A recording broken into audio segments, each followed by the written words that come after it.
Morning. How you doing? I'm good. How are you? I like Um, your hat. Thank you, thank you. Lovely. Yeah, I'm suffering from serious FOMO everywhere. It's so bad. It is. And by the way, I'm just recording everything, and we're just gonna go with it and see what happens. Yeah, that's fine. Yeah, totally FOMO. I'm watching everything, and I'm just sitting here going, "Yep, yep," and I'm not allowed to go to the park. I know. I know.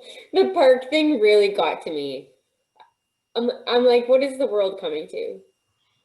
Well, did I tell you we had the cops show up last night?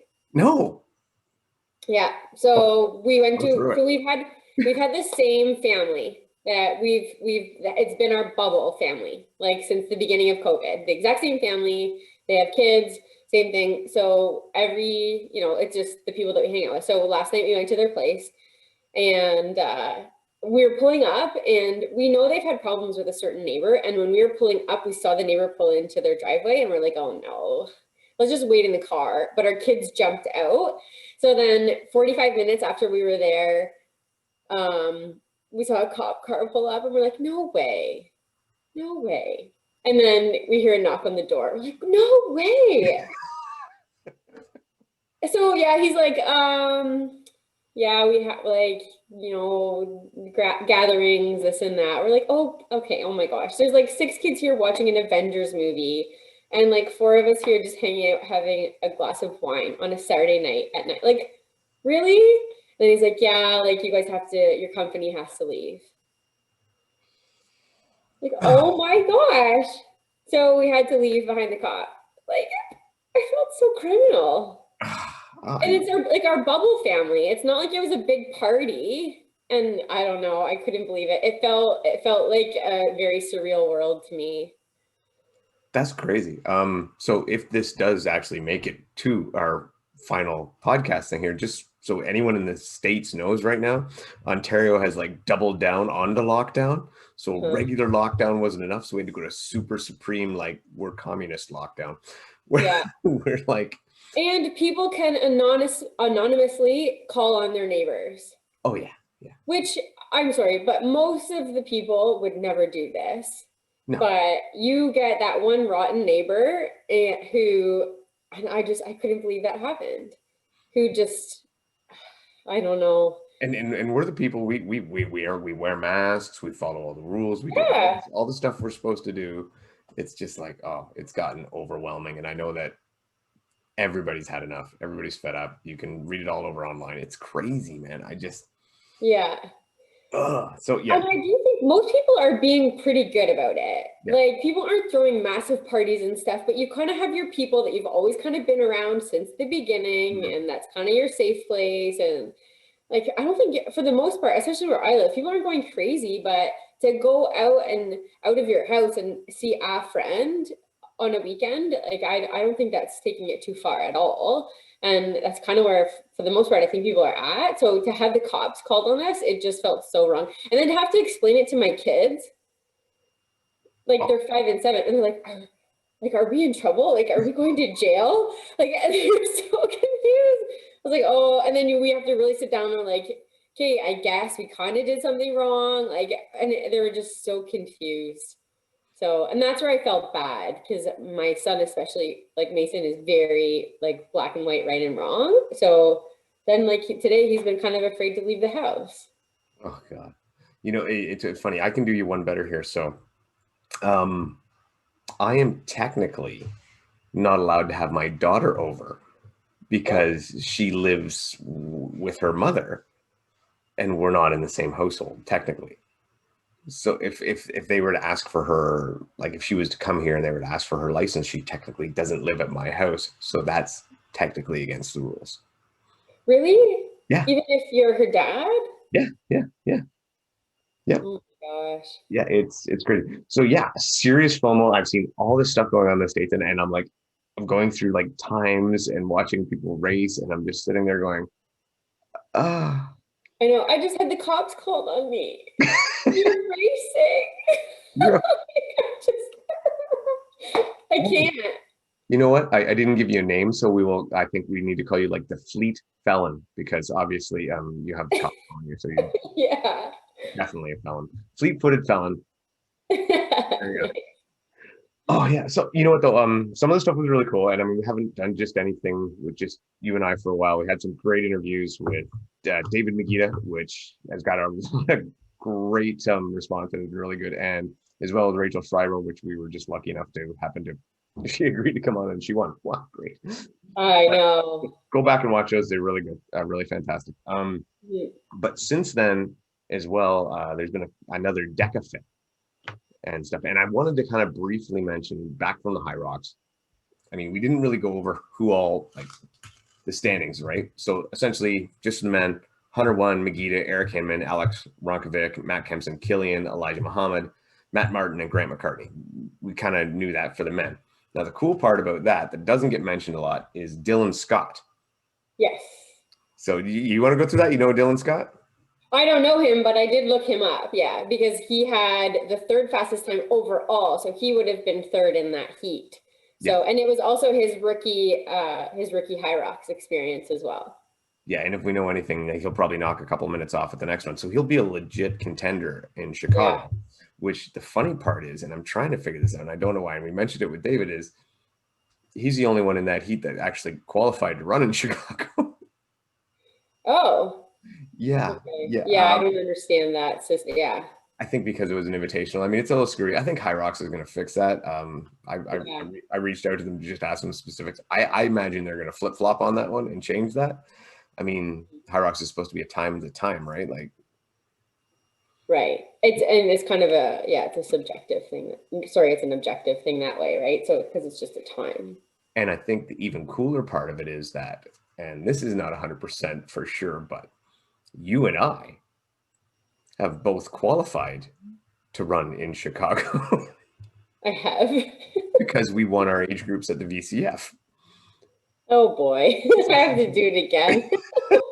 No, we won. We've already qualified to go to Chicago. Not that we can go, because we probably will still be locked down, but we qualified to run Chicago, and Megida has not. Oh my gosh. Okay, they'll fix that for sure. I hope so. Yeah. When is this? When is Chicago?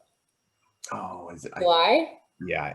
Or the crack research staff is on it. We're going to get the exact date. Okay. But yeah, maybe we'll be able to cross the border. Maybe. I mean, fingers crossed. But, you know, who knows? But the other part of that, too, and someone else I want to talk about the same thing, but on the women's side, so we had Rachel Schreiber, Becca Hammond, Lauren Weeks, Corinna Coffin, Alyssa Hawley, Sarah Harrison, Faith Cook, and Brooke Bowen. And again, it cannot be stated enough. And what was an awesome race and an awesome field. But coming in just behind Sarah Harrison is Heather White. So Heather White again. So she was in a different heat though. She was in because she was in the regular pro heat, and so she won the regular pro heat, and that was her first High Rocks as well. So she put in a time of 1:19. Oh, sorry, 1:18. So she was High Rocks Chicago, June 26th. Okay, we're probably not going to be able to. Probably not going to be. Good news is I might be doing commentary. From there? From your house? From my house, the same where I did the last commentary. Yeah. This exact room. Just like peering over the fence. Yeah. So anyway, so I kind of wanted to talk about Heather White a little bit. Heather White actually watches and listens and is I don't know, she's a listener, a viewer, whatever. But not only did she win I guess the way they would call that the pro heat, not the invitational heat. Yeah. Not only did she win that, but then this weekend at DECA, she came second in the women's elite heat there as well. Yeah. And that was her first DECA. So, I mean, she's on a roll. But again, on top of that, and I don't know if everybody's seen this yet, but just Saturday, we put out, she won an OFX throwdown. Yeah. And she won a High Rocks entry. So, I mean, Heather is on she got to Chicago for the so she will be able to use that to go to Chicago. Awesome. So keep an eye out for her then. Heather's on a roll, great person, and if you ever get a chance, you know, to see her race, she's fantastic. Super strong girl. I've raced against her a few times, and she has been crushing the workouts, just working really hard. She's super strong. Very impressed. Nice. So I was really impressed with Dylan Scott and with her. Fantastic. And might as well go through DECA, what happened there. That was DECA in Atlanta. So Mhm. this is the second actual DECA fit. And we had Preston Burnett for the men, then Josh Hicks and Noel Medina, I believe, and Tara Jackson, Heather White, and Rachel Waters. Rachel, another great athlete that I'm really familiar with. She came in third there. And apparently her and Heather had a great battle, and it would have been even better. But Rachel made a little bit of a wrong turn at one point and cost herself some time Oh, there. really? But yeah, they would have been neck and neck across the line for second. So, and they are also really good friends. So that's really cool to see. Oh, nice. Yeah. But so I was thinking, and I mean, so obviously I've been kind of making comparisons in my head to the way the two events are gone. And I have my ideas of how they compare. I'm curious as to your thoughts. Like, how do you compare the two? What do you think of each one different? You know, how they differ? What do you like about one, don't like about the other? DECA and sorry, DECA Fit and High Rocks. Yeah. Well, obviously the biggest thing that I see though is the DECA Fit just has much lighter weights. So, because when like we saw this with Renee Medivier, so obviously a phenomenal world-class runner. But when it came to the sleds, she could barely move them. Yeah. So when the DECA weights, you're not going to get that. The average functional fitness hybrid type athlete will be able to move the DECA weights, no problem. Not no problem, but it's not going to be as much of an issue. Like when Renee hit that sled, it was like she hit a wall. Like she couldn't move it. I think she did. I don't know. I think there were some issues that she might not have done the full distance with it because it was 4 lengths. I'm not sure yet, but yeah, you're not going to see that. But the high rocks weights are just so aggressive. Yeah. And she put out there. Yeah, and even like David McGeady was saying how he gassed himself on the sleds.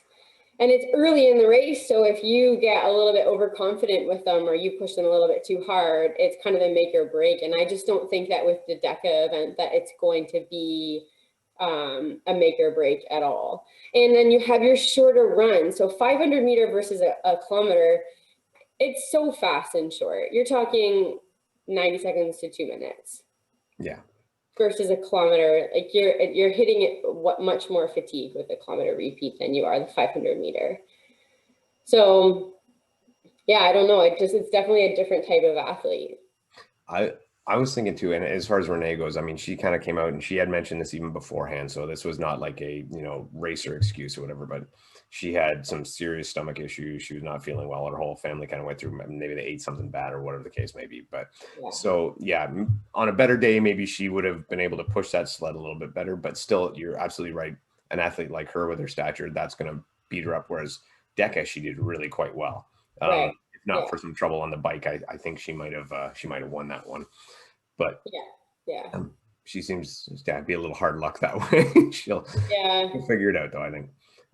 For me, the biggest, because I mean, I'm seeing it from a bit of a different angle. High Rocks has really great presentation. Like, I mean, the venues look really good. The everything they do is very professional looking. It's really well done, and the event is really well done too. It's a great race. I really like it. But I think, yeah, it is a little more limited. And I don't like, here's the problem that gets me about High Rocks right now is, yes, they have these awesome stats and these awesome records, and I love that crap. Yeah. But it's not legit because it's set up differently each time, right? Like there can be 2 laps, it can be 3 laps. You can, you might be running straight through the rock zone. You might be around the rock zone, set up differently every time. And I think that really limits it as far as the records. And that's why I'm not putting as much stock in times as I would have before, knowing now that they can be so different, and more interested when kind of getting ready for races, seeing them and seeing head-to-head matchups. That's where I think it's almost more important. Or if you go really deep into the stats and then you take out the rock zone times and stuff like that, like Jack and I, we went through it with Matt as well, where 2 laps, and then there's some I can't remember which race it was, but it was over in Europe, and people were putting in 1-minute sled pushes. Like it was what? Yeah, exactly. Yeah. Like, and I brought it up on Matt's podcast. By the way, if you want to see that, check out Obstacle Racing Media. Me, Matt, and Jack sit down and go through all the numbers. But Sarah Colty, who has the fastest women's time, she said it again, I can't remember exactly where in Europe, and she had like a 1 minute 11 something sled push or something along the lines. Everybody Oh, that day had these monster sled push times. So I mean, the carpet was obviously different. Something was, you know, yeah, as McGee referenced, the slip coefficient was was yeah, low because everybody was getting these huge record sled push. So you got to kind of throw that out and guess because it's not the same. And that's somewhere where sadly, like, I don't want to say sadly because I like DECA too, mhm, but I think that their setup is better. It's more consistent. yeah, yeah. More standardization Yeah, across the board. yeah, with that 500-meter loop, Yeah, and then they seem to lay it out similar each time, which seems to be better. But man, they need to figure out Hyrox's glitz and glamour and she's glitz and glamour. They need to get their presentation, yeah. showmanship, and I mean, Hyrox is so tricky because Hyrox is geared towards, and this is one of their things too, for your athlete in their off season. So generally your winter season, which means it has to be indoors. That's kind of what they've said. So now you need a facility that can have a big enough running loop that can have all of the stations on the inside. So to find somewhere, ideally, it's a 500-meter loop. So now it's a massive facility. So if you don't have that, like they had on the weekend, now you're having shorter loops. And like what David Megida was saying too, when you have like you're a rectangle, now you're talking sharp turns, and every time you're turning, you're moderately slow down and accelerate, slow down, accelerate, and now that changes everything. So I think just with the format that they've picked, it leads to problems, and they'll figure it out. It's still new, so they can work this out in a way that they can help to standardize it. But yeah, it's just that 1 kilometer indoors is really tricky. yeah. Everybody knows my 400-meter theory, and I'll never waver off that. But what I was thinking, if I was running Hyrox, what I would consider doing, because they're set on the 1,000 meters, and that's cool. Make it Mhm. 250-meter loops, and that way, no matter what the venue is, the size of it, you can do it the same every time. But you can't, I don't know if with that distance you could fit all of the stations inside. But they didn't last time, right? They had the loops go almost through the stations anyway. So as long as you set it up the same every time, it doesn't matter how you set it up, as long as you're consistent. That's the way I feel about it. And then you can start writing down your records and So they need to find out then what is the bare minimum space that they could make this work, and they have the exact same number of loops and everything is set up. And yeah, so that's just going to be the process they're going to have to get through, maybe. and like you say, they're growing. We'll see. We'll see. And again, nitpicking, love Hyrox. Fantastic. Oh yeah, yeah. And Deck is the same. But I was impressed with the way they set up Deck. I was impressed with everything they do, except for I don't like this. What?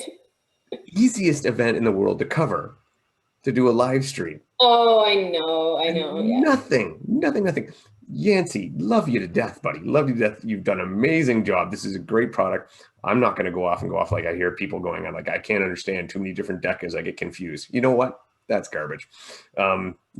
We figured out Spartan Sprint, Spartan Super, Spartan Beast, Spartan Ultra, Spartan 24 hours, Yeah, Spartan Cross, Spartan Hurricane Heat. We can tell what all those are. We can figure out, strong, right. mile, and Decafit. We do have that capacity. Yeah. Nobody don't run that. But for God's sakes, just have a dude with a phone cover this thing. Like, I know. it, Yeah. they have, and I'm watching. They got cameras everywhere, and good cameras too. Like they're Are the everything there. cameras just for pictures? Yeah, pictures, little Instagram clip videos, everything like that. Everything is there to be done. I mean, you saw what we did with Hyrox. 4 guys, 2 guys with cameras, 2 guys commentating. We covered the whole thing. And Hyrox is a lot And harder you're to cover sitting than in Deck. your house. Yeah, exactly. Yeah.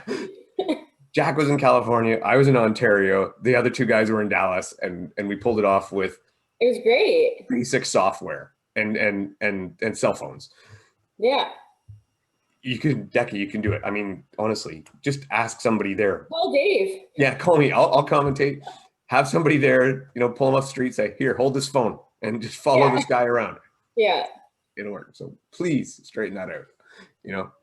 Yes, if you'd like me to do it, I gladly will. If you don't, get somebody else. I'm sure there's people just as cheap as me.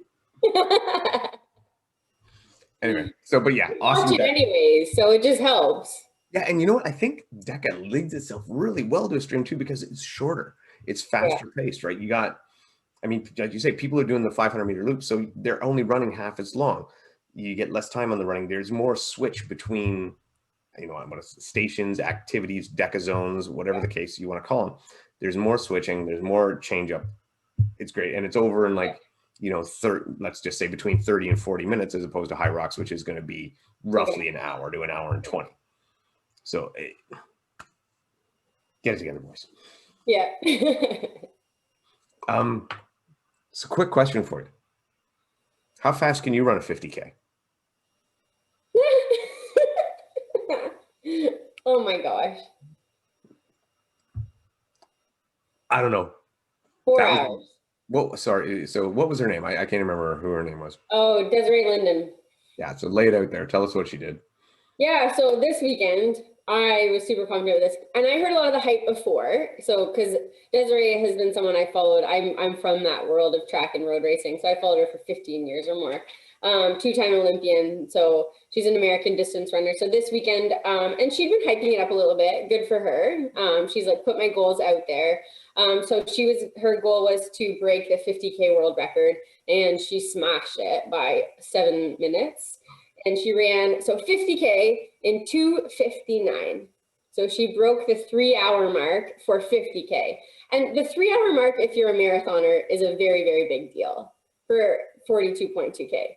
So, and she did 8K more in 2:59. So, yeah, pretty remarkable. And this is her first real race experience at this event, which also makes it that much more exciting. So Desiree, she was 4th at the Olympic trials in 2020, which is probably the worst place to be. And in the States, obviously, their Olympic trials is top 3 go on. Canada, it's a weird selection that's really confusing. But no surprise. Yeah, it's really complicated. And it's more of a selection committee based on a bunch of different things. So, but in the US, they have a race, top 3 go. So Des Linden was 4th, which really sucks. So then she started switching her focus to different things. So she focused on 2 majors, but both majors were canceled. So she's like, I've been running a ton of mileage. I'm going to go for this world record. And yeah, she went for it. It was a small race situation. And yeah, she crushed it. So she went through her marathon. Her marathon split was 2:31. So for reference sake, 2:35 is the A standard to qualify for the Olympics for countries. Every country can have their own Olympic standard above that, but 2:35 is the A standard to qualify for the Olympics. So she passes, she flies through the Olympic standard in the marathon, and then goes on to finish in a 2:59. So, and I don't know if you've seen the video of her finishing, it's like she just went out for a Sunday jog. So like I was just doing quick math, and you can correct me if I'm wrong, but isn't that about like 335, 340 per kilometer? Yeah, so that's a 336 kilometer. So she averaged 18-minute kilometers the whole way. 18-minute 5Ks the whole way. Because I was going to say, so her 5K pace over that is faster than my 5K pace for a 5K. Right. And I'm like, that's just depressing. Yeah. And you have to think too, like she's fueling in there. She would have done it on the fly, but that's a whole other, she's nailed this down obviously for being a marathoner. But it's not just, there's more that goes into this than just running really fast. You're going for a really long time at a very high intensity. So you have to get all that right. It's crazy. Like I can't fathom that. I can't. 18-minute 5Ks 10 times over. Yes, she is a cyborg. Yeah, and she finishes, pops a bottle of champagne, she drank it, she had a shot out of her shoe. Oh, that's disgusting, actually. Yeah. That's pretty gross. That's pretty bad. Yeah. Like, I mean. So she has plans now to kind of move into some ultra stuff. Oh, that's cool. Well, clearly, yeah. I mean, it's not a bad idea. Yeah, and I mean, it's exciting for the ultra world too, because I find sometimes it doesn't get as the publicity that it's worth. And so to have someone like Des Linden, who's been in the American spotlight in distance running for, 15, 16 years, if not longer, from her collegiate years as well, to say, so she said her goals now are comrades. and UTMB. So those are pretty major ultra marathons. The UTMB, like I'm not an ultra guy, but I've heard of UTMB. What's that one? That's Yeah, so that's trail. trail. So Yeah. so that could be different for her though, right? Because I mean that's going to be a change in like Yeah, so we've seen you saw too with when Kara Goucher went switched to a trail marathon, how she was like it was the hardest thing I've ever done. Yeah, well, even for like, I mean, even you went from track to Yeah. OCR, right? So I mean that you've seen that. Oh, blew my mind. Yeah, how it was totally not the same thing at all. Like I've talked about this before too, but when you're a track and you're a road runner, it's just about your rhythm. And when you watch Des run too, and you're running, you just get in your rhythm. And she has such a smooth, fluid stride, and she just goes. So when you get into trail stuff, you don't get into that rhythm. You're always kind of having to move with the terrain, and it's different. So. But good for her. Bring more publicity to that world too, because it's pretty awesome. I've never found that rhythm, not once. Like, what is this rhythm thing? Rhythm is no. Like, my rhythm is just pant and grunt until I can't, which is about 35 minutes. And then I fall over. Okay, so another topic here, and I don't think we got a chance to address it. This has happened a little while ago, and we didn't get a chance to address it. Is Spartan announced Team Canada? Yeah.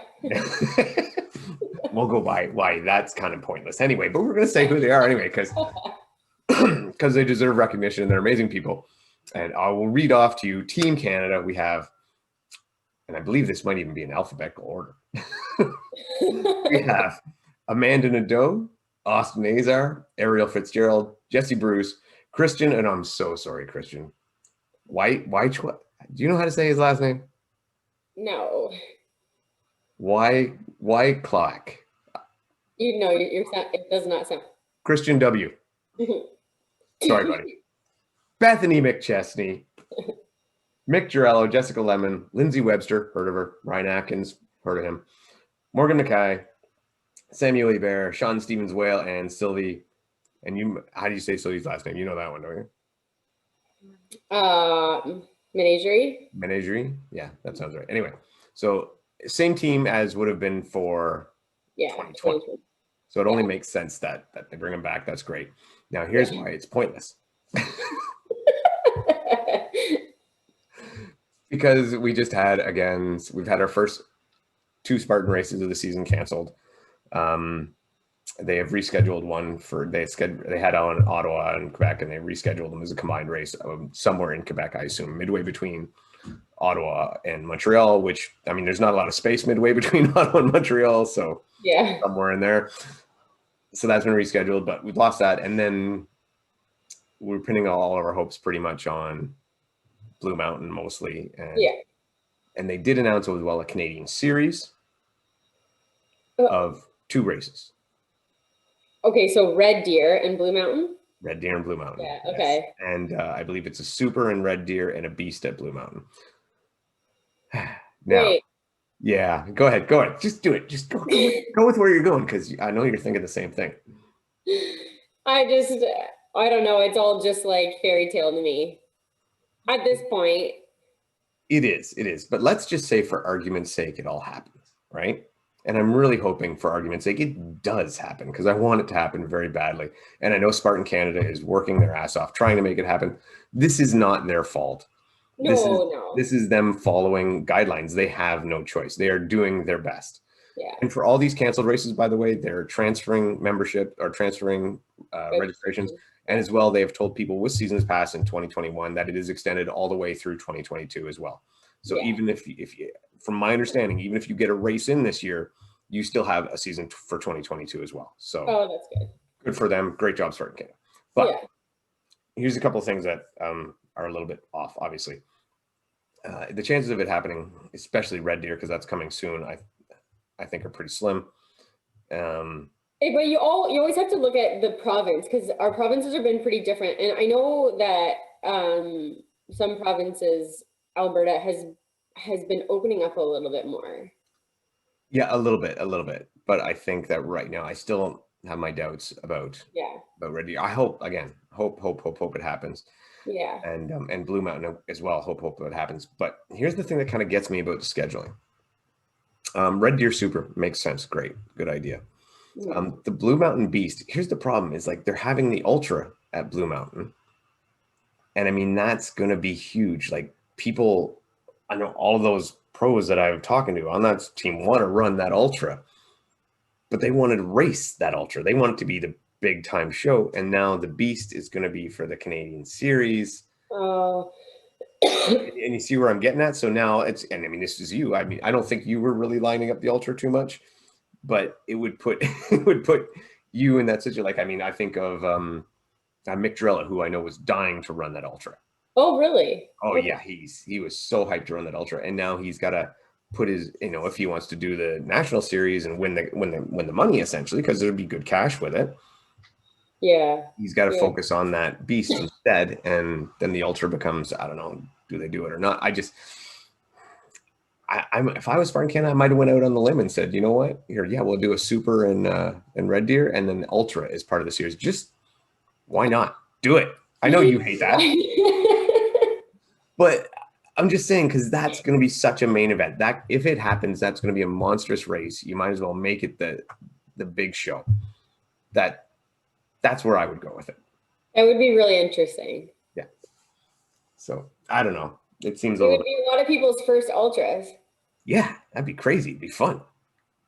Okay. All of a sudden, Morgan becomes a severe favorite. Yeah. So I think, anyway, that's just. That would be really interesting if they did that. Yeah, it would be very interesting, and it could be a lot of fun. So I'd have to really beef up my mileage over the summer. Yeah. So that's kind of our situation with Spartan. Yeah. You've heard me go on many times about Course Extreme and Dead End Race at North 45 in Quebec, and where I have said if they're planning a race, it's going to happen. Now, they are planning a race for May 15th. Sorry, take it back. They're planning an activity. Yeah. An obstacle activity for May 15th. And I still will, I'm still willing to bet it will happen. But here's the problem that personally I'm suffering from. We can't go to Quebec now. We're on provincial lockdown. Oh. Yeah. So even the people in Ottawa who are like an hour and a half away can't go there. So I feel bad because I mean that's going to hurt Course Extreme's numbers a bit. And on a personal note, I was definitely dying to go there. So I didn't realize that. I don't know why this is the first time I've realized that. Okay. Yeah. Provincial lockdown. You're not allowed to switch across provinces right now. All the rules confuse me so much. Oh, it's a head shake. But don't worry, they're changing daily. So it's okay. Well, parks were closed for a day and then they reopened. That's right. So maybe it'll be the same interprovincial. But it's also, isn't it non-essential cross-provincial only? I don't know. I would assume, truckers and things like that can do that, but I don't think going for my obstacle activity will constitute a good enough reason for them. Yeah. And we obviously we have not said very much politically on our podcast ever. We deliberately avoid it. Yeah. But I do want to say, like, to a lot of the Ontario police, good job, nicely done, proud of you all. Yeah. And I'll just leave it at that. Yeah. Standing up for what's right. Good job. Yeah. So that is a bit of a pain. I'm just I was looking forward to that. That was going to be a good one. Hopefully by June, or whatever. I think near the end of May, this is supposed to be done or whatever. Or no, May 20th. So like a couple of days after the May 15th race, it's supposed to be done. So yeah. Oh, the activity. Sorry. The activity. After the activity. It'll be done. And hopefully the big one for me is with them in July, Dead End will be having a race, and it might actually be a race, or it could be an activity. We don't know, but that'll be like July 15th. And that's going to be an awesome full weekend event. So I really want that to happen. So please don't lock us down for that if you don't mind. I know. Something else I wanted to mention, since we are, unable to do anything. Force 5, which I'm wearing a Force 5 shirt today. There we go. They are hosting again their virtual race that they did, same virtual competition. I guess race is the wrong word. Competition they did last year. They did a really good job with it last year. And I was on record as saying I think it was probably the top or top 2 virtual competitions done. They did a great job with judging, super creativity in the challenges, really good video instructions. They did a really, really good job, and I was really pleased with it. And everybody who knows Force 5 knows it's a great company to do good stuff. Yeah. So they'll be doing it again. And I just got word from Matt tonight at Force 5 that, and they haven't announced this yet, but he told me I'm okay to do this. So it will be an event over 3 weeks. There will not be as many challenges as the last time. They want to make it so that it can fit into people's regular training and not overwhelm them. So it'll be over 3 weeks, probably I'm guessing 1 event a week. And they should be announcing those very soon. Like I think within the next week, they'll be announcing more and more details. So okay, that's exciting. Good. Really good fun. Like last time, I mean, we were doing like hanging towel hand switches, going back and forth on towels. We're carrying bags over and under, and they did everything set up with household items. I mean, we were backpacks full of whatever weight you could put in it, and good broomsticks, towels hanging from pole poles, everything. They were really creative, and I have no reason to believe they won't be just as creative this time. And it was a great competition. Other than that, what else do we have going on? Hold on, let me see everything. Hi, Bethany. Hi. I miss you. Oh, I miss you too. Actually, you know what? I think that's good. That's all I had. Do you want to put anything else in there? I'll cut that little bit there, but I'm going to leave in. That's all I had. You're not going to cut anything. No, I will. So yeah, that's pretty much caught up for me. That's everything that I wanted to run through. I don't know if there's anything else that you want to hit on. Yeah, no, that's good for me. Yeah. All right, cool. Well, everybody, like I said, this one was Beers with Bethany. Cheers. Cheers. What is that anyway? What are you drinking there? Okay, it's Ryan Ginger. It's not beer. I wasn't in the mood for beer. That's all right, Ryan Ginger. That's a big glass. What's that? I know. I'm a bit of a beer snob sometimes, and we didn't have any good beer, so I had rye. Awesome. All right, well, let's sign off. Call it a day. Yeah. Thanks, everyone. Keep crushing it, whether you can be at live events or virtual or locked in your home here in Ontario. Thanks for giving us something to talk about.